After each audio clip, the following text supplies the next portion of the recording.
And you all know that kid that you grew up with down the street who had no rules and no curfew, and he ran around and caused trouble, and he was the one egging people's houses. How many had a kid like that in their neighborhood? It was you. How many?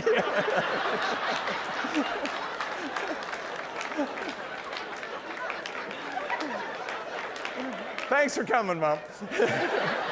In case you didn't hear that, she said it was you. That says something about your parenting, doesn't it? All right. You know what? It goes both ways here. If my mother's going to show up and heckle, I'm going to get her back.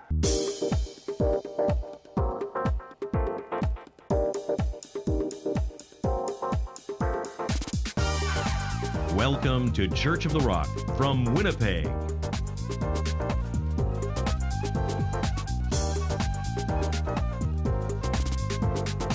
Stay tuned to this week's thought-provoking message from Pastor Mark Hughes.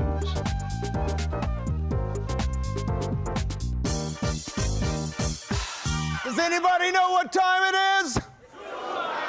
That's right, it's tool time, and I am Tim the Tool Man Taylor, and welcome to Tool Time, where every week we go and dig into the tool belt and pull out another tool that will help you have a successful and a happy family. So week one, I pulled out the Binford 8200 laser level, and I told you if you're going to have a strong family, you need to build a strong foundation. Week two, we looked at the Binford Power Grip glue, and I told you that glue was what? Tell me. Love. It was unconditional love.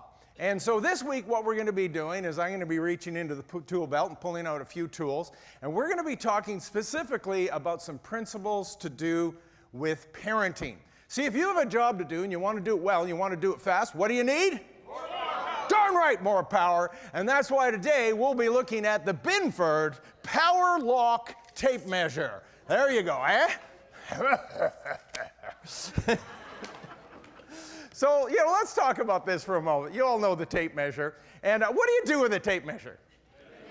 You measure stuff. And how many of you are glad that whoever built your house, and it probably wasn't you, but whoever built your house used one of these? Aren't you glad that they did that? The tape measure is important, and there's another name for the tape measure, and it's the ruler. How many remember in school everybody had a ruler, right? Every kid has a ruler, and the teacher didn't have a ruler. He or she had a yardstick. Do you remember the yardstick? And what was the yardstick for?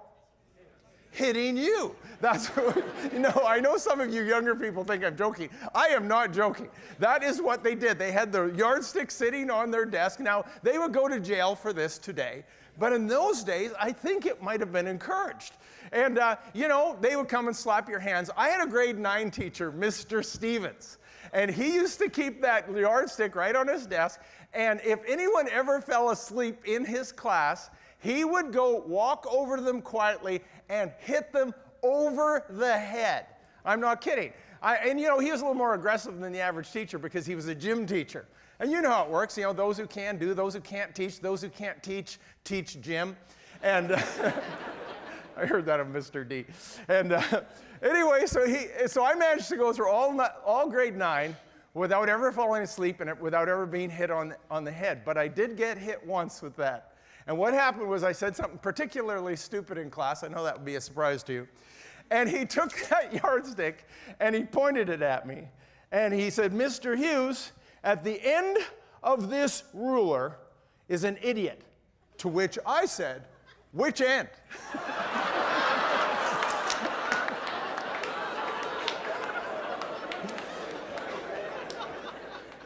You know what? I paid a price for it, but it was worth it. And then I would do it again in a moment. So we're going to be looking at the measure of a man today, and we're going to be talking particularly about the family. And I'm in a verse here, Ephesians chapter 4, and it's one you probably know. Let's read it starting at verse 13. Till we all come to the unity of the faith, to the knowledge of the Son of God, to a perfect man, to the measure of the stature of the fullness of Christ, that we should no longer be children, tossed to and fro and carried about by every wind of doctrine, by the trickery of men, in cunning craftiness of deceitful plotting, by which speaking the truth in love may grow up in all things unto him who is the head, Christ. So when we read that passage, there's a lot of things going on here. And he's actually talking about spiritual growth. But notice, and don't miss the fact that he has used the family as a metaphor. And he says that we are no longer to be children, but we are to grow up. And then he tells us the way we do that is by living up to the measure of the stature of the fullness of Christ. And when you think about that, the measure of the stature of the fullness of Christ, you're probably sitting there going, that sounds great, but I'm not really sure what it means. And there's a more complicated answer, but I don't do complicated answers. I do simple.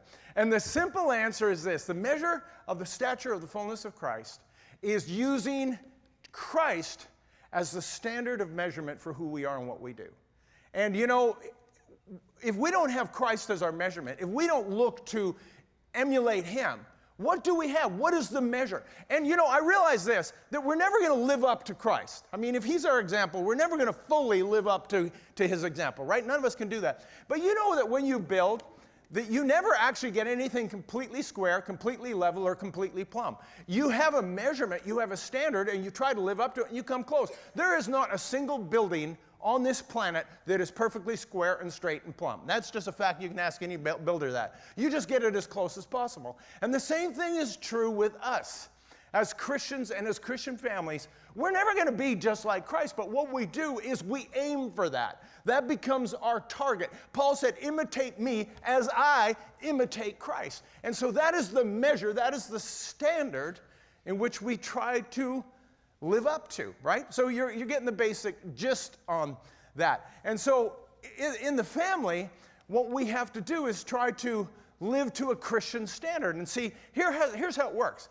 In a Christian family, it is a Christ-centered family, and so Christ is the measurement. In a non-Christian or a post-Christian family or individual or culture for that matter, what is the standard?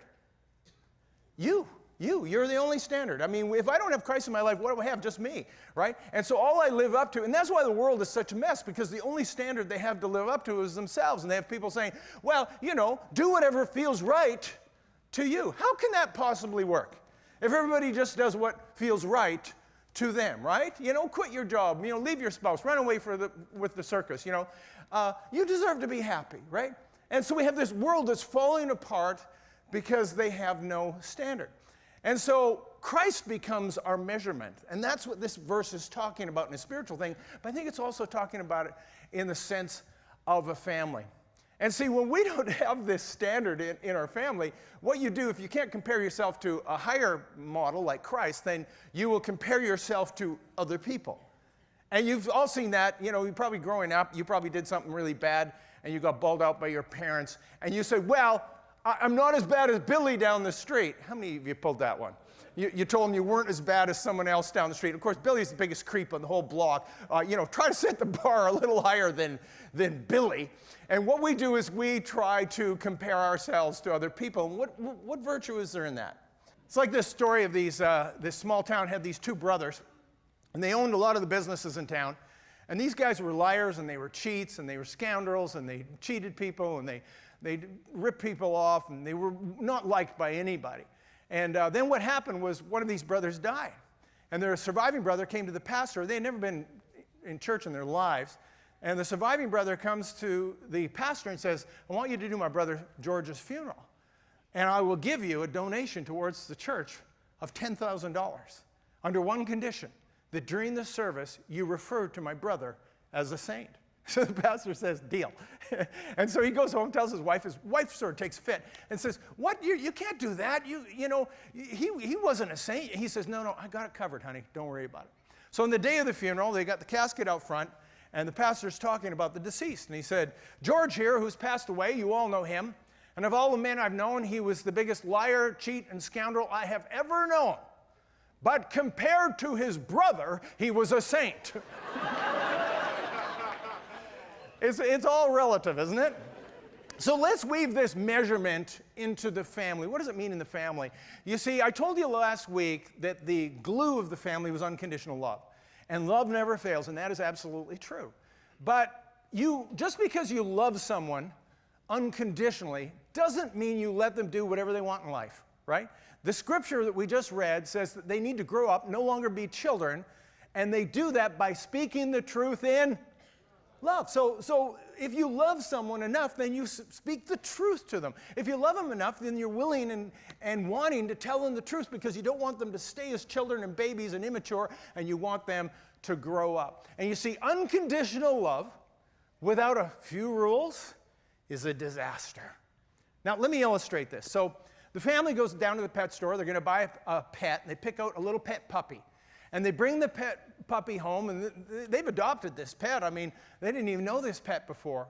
But because the puppy is cute and cuddly and fun-loving, the heart of the family just wells up, and they begin to love this puppy.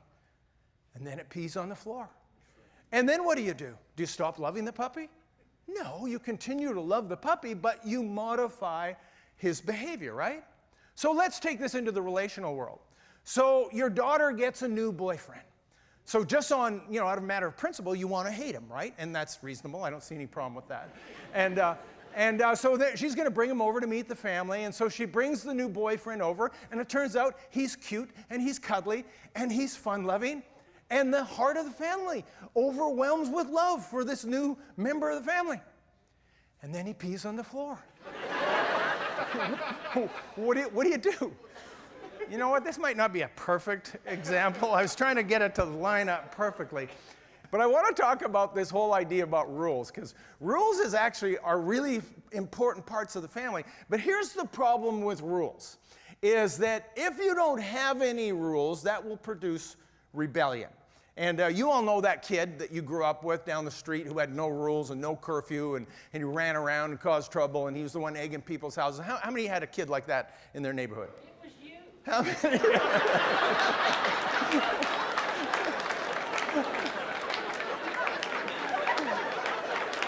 Thanks for coming, Mom.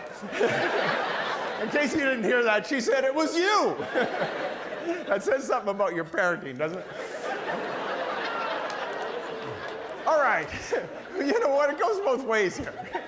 If my mother's going to show up and heckle, I'm going to get her back. So that's the one side of it. So the one thing that produces rebellion is having no rules. What's the other thing that produces rebellion? Too many rules also produces rebellion, right? And, here's what the proverb says. It says, a child left to himself will become ashamed to his mother. So no rules, and he will become ashamed to his mother. But Paul comes along, and he tells us this. And it's in 2 Corinthians chapter 3. And he reminds us of this. He says, the letter of the law kills, but the spirit of the law brings life. And one of the things that happens is if you give people arbitrary rules, they will break them. And see, here's what I don't want you to miss. This is my simple explanation, like I give for everything, is the letter of the law is the what, the spirit of the law is the why. And if we give people rules without explanation, arbitrary rules, and we don't tell them why, and they don't understand the spirit of the law, I guarantee you they will break those rules. And I'm going to illustrate this. Pastor Keith, do you have a minute? Can you come on up here? I know you're on Facebook or something, but come on up here for a sec. Just stand right there. Just stand right there for a sec. That's good. All right. So this is what I'm going to do is I'm going to take my tape measure, and I'm going to draw an imaginary line on the ground. Everybody can see this, though. And can you imagine where that is? Right there. Yeah, that's where the line is. Okay, there's the line. Now, Keith. Why is it? Don't cross that line. Well, why not? Because I said so. That's why not. But, all right, never mind. Just don't cross that line. And so I told him not to cross that line. Now, as long as I'm standing here, Keith's not going to cross that line. You know why? Because I signed his paycheck. That's why. I mean, there are reasons to this. But here's the problem. Because I didn't give him any reason, because it was arbitrary, because I didn't tell him why not to cross that line, as soon as I turn my back, there's a good chance that he's going to cross that line, right? And as soon as I walk away and I'm not looking. Now, your job is... I knew you'd overact this, whatever we did. I knew as soon as I turned around, he was going to cross the line, which he crossed the line, right? All right, Keith, we get it. Thank you.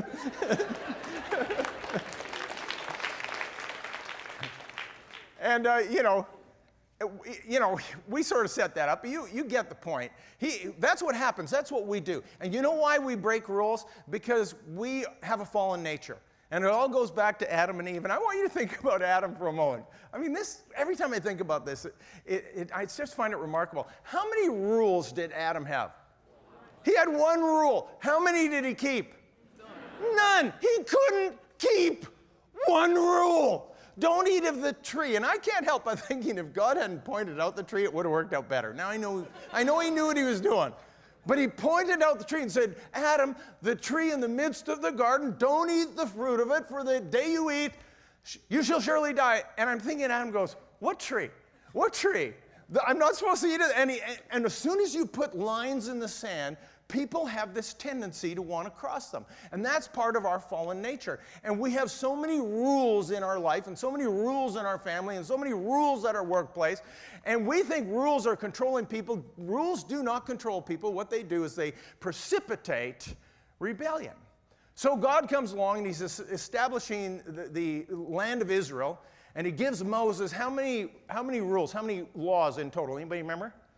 I heard somebody say it was 630 laws. And this was every kind of law, cultural and moral and agriculture, every kind of law. He gives them 630 laws. And I know you're thinking of it going, 630 laws? How are they going to keep 630 laws? Do you know how many laws there are on the books in Canada right now? Over 6 million. 6 million laws. How many are you keeping? How many do you even know? You don't know 1% of 1% of them. You're probably breaking laws right now just sitting there. There's something you're doing wrong, for sure. You give people too many rules and too many laws, they're going to get in trouble. So then what Moses does is he goes up on the mountain, he comes back with the 10 Commandments, and he's got the 630 laws that are there for the whole point of a moral and a just society. But he says, here's the 10 non-negotiables, the 10 Commandments. How'd they do with those? Paul says they couldn't keep them because of the weakness of the flesh. Even 10 simple rules, we can't keep 10 simple rules. So Jesus comes along. Now, the problem is your wicked and fallen heart. That's the problem. So Jesus comes and deals with the real problem, which is your sinful nature. And he dies on the cross. And before he leaves, he says this. He says, a new commandment I give you. And it sort of sounds like two, whether it's one or two, it doesn't matter, but this is what he said.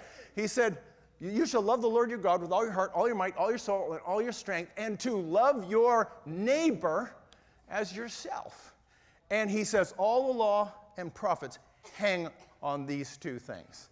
He said, this sums up the whole thing. What was he saying? He was saying, this is the spirit of the law. He didn't give you a bunch of rules. He didn't tell you how to treat your neighbor. He said to love your neighbor. But let's do the math on this. If I know that I'm supposed to love God and love my neighbor, and if I love my neighbor, I won't kill him. Mostly. If I love my neighbor, I'm not going to steal from him. If I love my neighbor, I'm not going to take his wife, and so forth and so on. And so you see the picture. What Jesus said and what he did was he brought us the spirit of the law, not the letter of the law. Now, here's my recommendation to you as a parent, is that if you go and have too many rules in your household, and they're arbitrary rules, your children will, because they have a fallen nature, they will break those rules. And the better thing for you to do is to bring across somehow, however you can manage to do this, the spirit of the law. What do you want them to do? How do you want them to live? So, I thought I was so brilliant when I was a new parent, and I thought, well, if Jesus only needed 2 rules, then I only need 2 rules. And some of you heard this story before, but I'll remind you. And so this is what we did with our kids. When we left our kids when they were old enough to stay on their own and there was no babysitters, and we went out for the evening, I would give them 2 rules. And the 2 rules were this: don't burn down the house and don't draw blood. Now, take a wild stab at it. What do you think those 2 rules mean? Don't burn down the house means? It means respect property. And don't draw blood means respect one another. And that was what I was teaching them, the spirit of the law. At least that's what I thought. Kathy thought it was ridiculous parenting. I thought it was awesome. And so that's sort of where we were on it. So anyway, it was working fairly well. And one night we went out, and I said to them, like I always did every time I went out, and I said, don't burn down the house and don't draw blood. Have a good night. And so we went out. So we come back, and the living room window is broken. And a soccer ball got kicked through it from the inside of the house. And so I said, you were playing soccer in the house? Why were you playing soccer in the house? To which my son said, well, it was too cold to play outside, so we were playing inside with a real soccer ball, a hard soccer ball. And then I said to my daughter, I said, why did you kick it through the window? She said, because I had an open shot on net. Well, it's pretty hard to argue with that, isn't it? And so I said, okay, guys, you've done it. I'm adding a third rule. I said, don't burn down the house, don't draw blood, no soccer. You just brought this on yourself. And so anyway, the very, very next night, we had to go out again. And me and my great parental wisdom said to the kids, you know what I just told you. Don't burn down the house, don't draw blood, no soccer. And we went out. This is the honest to God truth. We came back that night, and they had a volleyball net strung across the living room. And they were setting and spiking, and they had a full volleyball. There was still plywood on the window. I had not even repaired it. I thought, this is not working. But nevertheless, it actually, for the most part, did. Because my kids were brought up without a bunch of rules and understanding that the spirit of the law is far more important than the letter of the law. So that's my little principle that you have to try to work out in your own situation. So that's the tape measure. Next tool is the Binford combination square. Now there's a bunch of different squares. There's the builder square, there's the speedy square, and the combination square is so that you can do a 90-degree angle. You just take your pencil, boom, you got it. You slide it to the other side, and boom, you got your 45-degree angle, and that's the whole purpose of that. And here's what the square is for. The square is so that you can draw the line with your pencil that you are going to follow. So if I was going to transfer this into the metaphor of the family, then what is the square in the family? Well, the square is you. You as the parent are the square. You're outdated, you're old-fashioned, you're not that bright, and at least that's what your kids think about you, right? And you are the square in your family. You are the line in which they follow. Now, I want you to think about this, because the only real positive influence you're going to have in your family is not what you say so much, is what you do. Don't think for a minute that you can say one thing and do another thing and expect your kids to follow that. What we do is our example is the line, and it's the most powerful and important thing that you can do as a parent. Now, you've all caught what I'm trying to do here. You caught the illustration, right? It's not what you say, it is what you do. And if you want to be a great parent, all you have to do is you have to be a great example in your family. And I'm telling you, if you will just do the best you can, you don't even have to be a perfect parent. All you have to do is be the best you can, the best example, and your kids will follow what you do, not what you say. And so what we did in our home was this, is we realized this real early, that our example in our family was going to be important. So, you know, our kids grew up in a house where there was no alcohol, and there was no tobacco, and there was no pornography, and there was no swearing. If I want to swear, I come to work and yell at the staff is what I do. I'm kidding.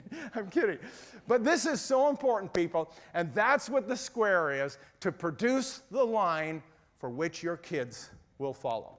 All right, so we have the tape measure, and we've got the square, and the last and the final thing I want to talk about is, yeah, you got it, the Binford 22-ounce framing hammer.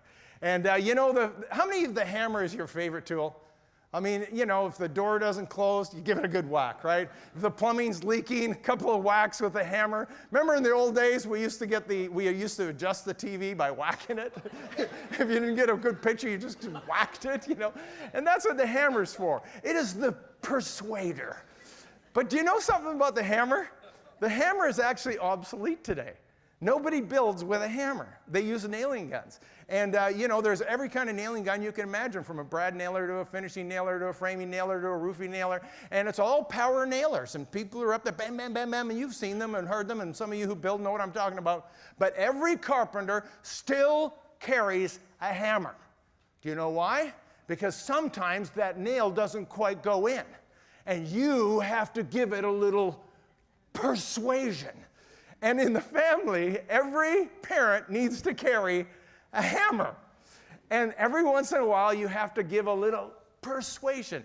No, I'm not talking about beating the tar out of your children. I am talking about the fact that there is a place for discipline. and it should be used sparingly. But there is a place for discipline.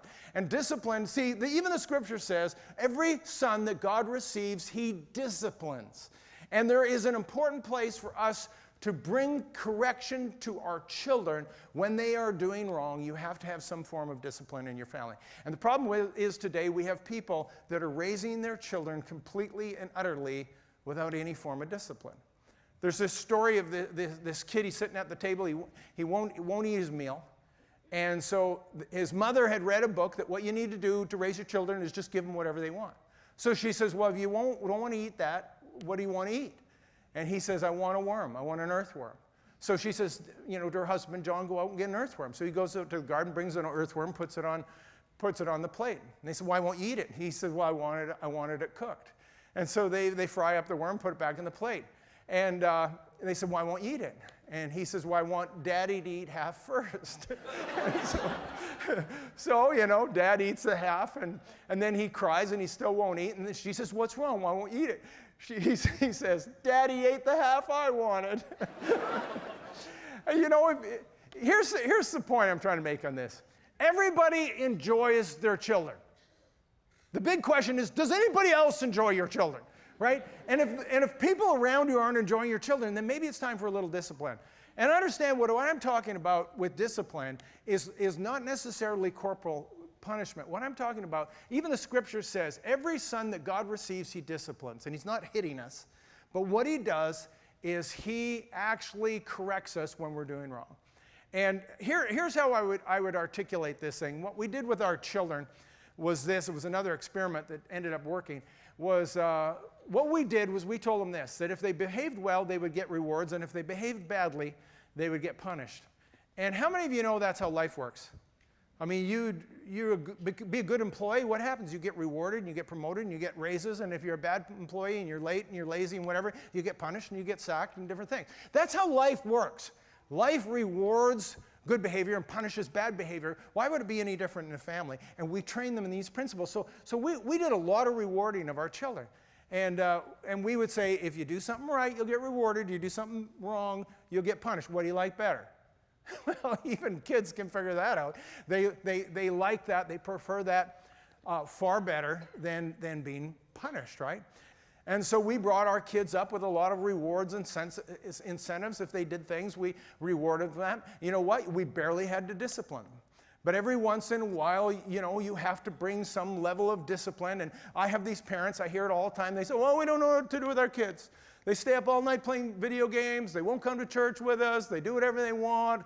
We don't know what to do. I think, who's the parent here? Who's running the home? You're the one. It's your home. You can set some parameters. Who's putting the food on the table, the clothes on their back, the roof over their head? You. You hold all the cards. You can withhold privileges from them because you are the parent. And see, this is the simple principle. I'm not telling you exactly how to do that. In fact, everything I've talked about today is that we just take these principles, begin to apply them to our family situation, and you will be amazed at how they will work. You see, family is what really matters in life. It is one of the hardest things that you will ever do, but it will also be one of the most rewarding things that you will ever do. And, someone once said this, that during the apocalypse, the last man on earth will spend the last hour of his life looking for his family. And I've seen enough movies, end of the world movies, to know it's true.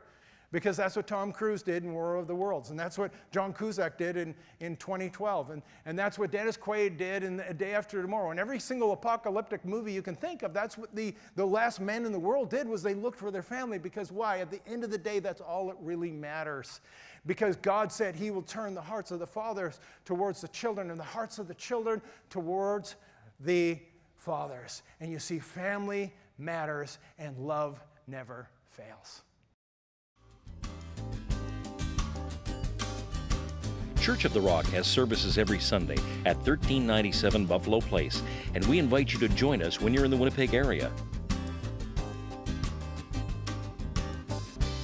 If you'd like a booklet to help you understand more about God's gift of forgiveness and reconciliation through Jesus Christ, please contact us, and we'd be happy to send you a free copy of the Book of Hope. Visit our website at www.churchoftherock.ca. Thank you for watching, and God bless you.